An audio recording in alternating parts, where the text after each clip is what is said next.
What's up, YouTube? Angle of Attack RC here with the FPV Aeroscout and for its maiden flights. So here I'm going to address 3 flights that I did for its maiden.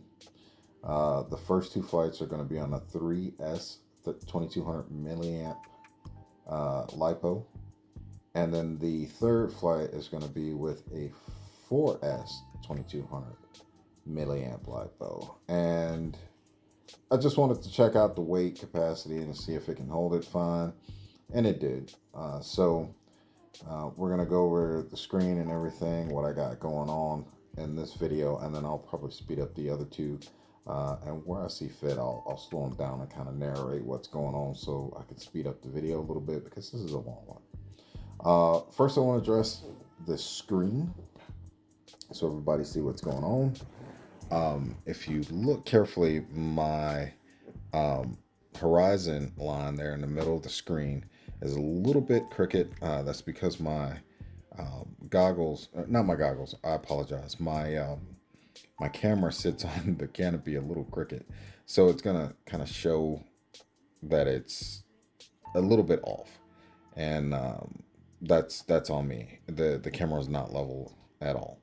So that's one thing. And the other thing is I can't pan, tilt, and look around because I did an update on the goggles and the camera, the VTX itself. And unfortunately, it wiped out the ability for me to use the gimbal. And it finally got my USB plug-in where I could hook up to my computer and do the update to the gimbal. And I wanted to bang my head against the wall because it took me about an hour and a half to figure it out. I did find online a place, a guy that had figured it out, but he had the external head tracking system, and mine has the internal head tracking system on my goggles. So once I did install, set up, did all the updates and everything in the firmware, I did have to assign the channels to the proper settings in order for it to work. And when I do the next couple of videos, I'll have that working. I do have a second, two more sets of videos I'll be sharing. One with again the 2200 milliamp batteries, and then I will show a video with me going out a little further. I figured some things out, and I'll address that when those videos come up. But I did make a 3S2P Li-ion battery, which turned out really nice. And I'll talk about that a little later. So let's, for now, let's address what's on the screen. So at the top left there, we got the height above ground, my AGL height. Then you go down on the left side. First is the airspeed, the Pitot tube, and then we got ground speed underneath. We go down, we got total distance traveled. Then under that we have the, as you see, it says 34. That is the throttle position. And then at the bottom left there, you'll see we have our satellites, how many satellites we got locked in. So now we go to the center top. We have our compass for navigation. And then the distance from home right underneath. Then we go all the way down at the bottom in the middle, and we got our modes there. Obviously acro, manual mode, and horizon. I believe I have it set up. Go to the top right. That is the RSSI for my transmitter, but the radio itself system. But I don't have it hooked up. So right now it just says 99 all the time. Eventually I'll swap out my receiver on my plane, and then I'll be able to have telemetry there. So that's that. And then we have battery full voltage, battery per cell, and then percentage of battery left. It's off here definitely a little bit. It shows proper voltage, but I think the amperage might be a tad bit off.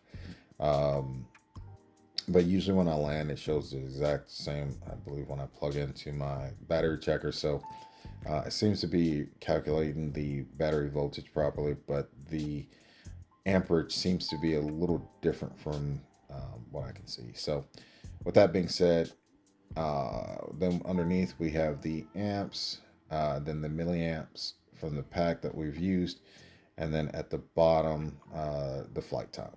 Okay, and that's at the bottom right. And then at the very bottom, we have here our information on the goggles. Oh, look at that landing. Oh, so sweet. I came in actually pretty smooth for the first landing, and then I tipped the wing. But we'll talk a little bit more about the flights coming up. That I actually flew this with the goggles off, and it went really well. I wanted to make sure everything was fine and dandy, and everything went well. And then all the goggle information with connection and distance from home is at the bottom if you want to look at that. And so this is the end. If you want to pause it, take a look at that credentials, go ahead. All right, so now we're on to the second video. This one here, I'll talk a little bit more about the flight itself. Took off, went well. I was curious about testing some things out, which return to home I wanted to test. And then I wanted to test out loitering and then also cruise, altitude hold, all the good stuff. But lo and behold, it didn't work. And that was on me. I didn't know any better, but I had the magnetometer disabled on my GPS sensor, so it would not work. Well, that's something I had to figure out. So I'm just flying around, testing a few things out.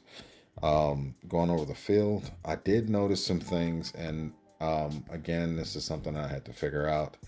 I didn't realize I had my goggles set at 25 milliwatts, which I don't know why or how, and I'll address that in the third video.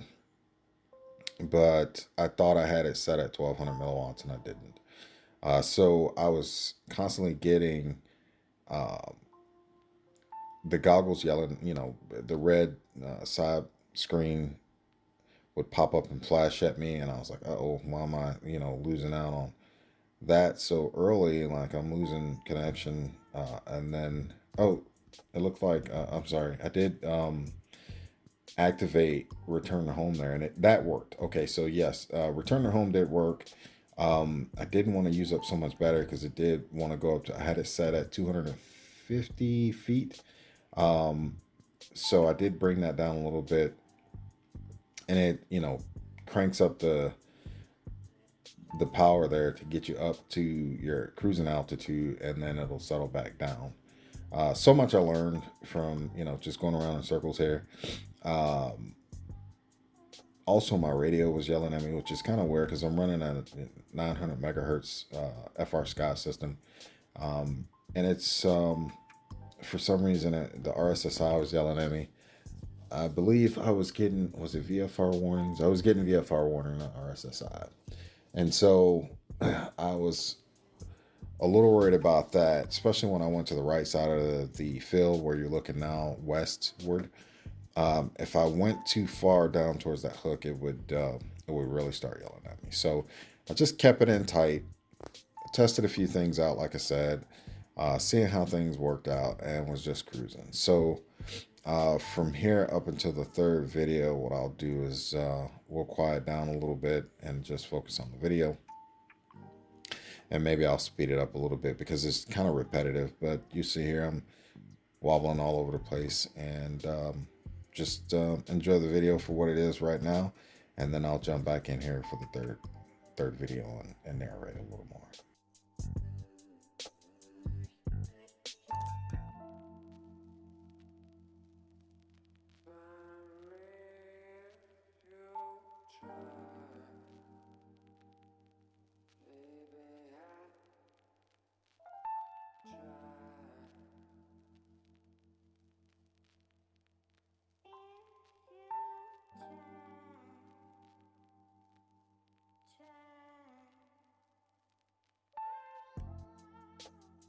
All right, here we are on the third video, and we're running on the 4S 2200 milliamp battery, and I want to check things out. So we're going to ramp up and get this thing up in the air. It was a little windy out. If you've seen how I got pushed over a little bit, I had a little bit of wind coming in from the side, little crosswinds, but it was about 6 to 8 mile an hour that day. So if you look down at the bottom there, you can see the pitot tube moving around quite a bit. Now, I got to give credit. The gimbal system is really nice. It's set up real smooth. It made the flight video real smooth looking through the goggles. I was moving around quite a bit as far as the airplane goes.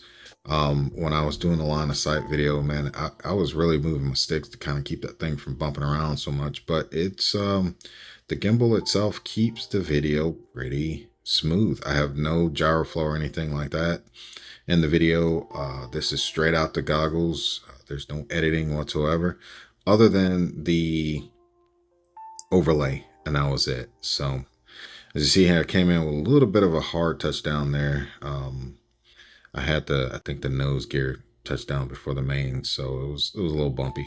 And that's obviously me. I cut a little short on the dog leg there and came in, and I just wanted to get it down just to see how I landed with the heavier battery. The next landing is a little bit better, I think. So, so far the plane's doing really good. I cannot complain. I can't wait to get the other videos up so you guys can check it out. So we're gonna take off again here and get up in the air. Things so far seems to be really well. Again, see, I got kicked over to the left again.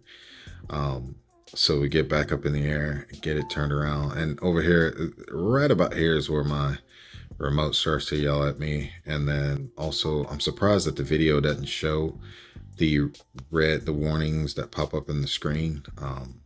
But it's fine that it don't. But it was doing it at that point. And also, when it came up over this, when it got close to that hump to the left there, you can see the heel kind of come up right there, starting to come into the screen. And right now I'm like directly center. There's a mountain there that kind of comes up, and once I get close to that, the goggles are yelling at me that you know, getting bad reception. So and so the kicker again is I was only at 25 milliamps. Here I was testing return to home again, but I quickly turned it off just to preserve battery. And so it worked. And I didn't realize, again, with the compass situation, or the magnetometer with the compass, needed to be on in order to get all my navigation stuff working right. The next video I'll also explain why I couldn't get loitering to work from a distance. That was user error, and hopefully I'll be able to explain that in the next video, or the third set of videos. So anyway, we're just cruising around the field. We're gonna come in for another landing, and then that'll be the end of the video, and hopefully I'll be able to, you know, go over a little bit more. As you see, I'm a little bumping around in the wind,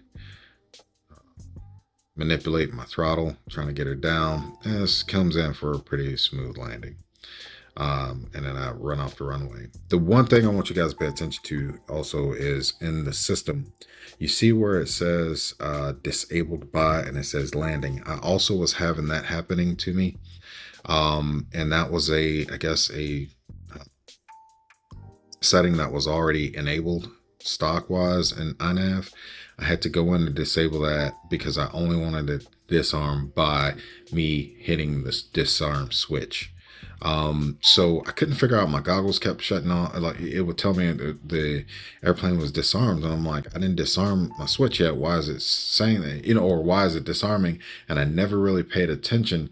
I came back and did some Googling, and then somebody was saying, yeah, it can disable by landing, and I went back, watched my video, and noticed it did say disarm by landing. Because, you know, when you first out doing this stuff, you're thinking about everything, you got a lot going on, and you might, you know, miss something, and I definitely missed that. So with that being said, I'm going to stick with the 4S. I'm going to stick with 3S, and that's going to be my flight setup, and I will be running Li-ion packs on this thing.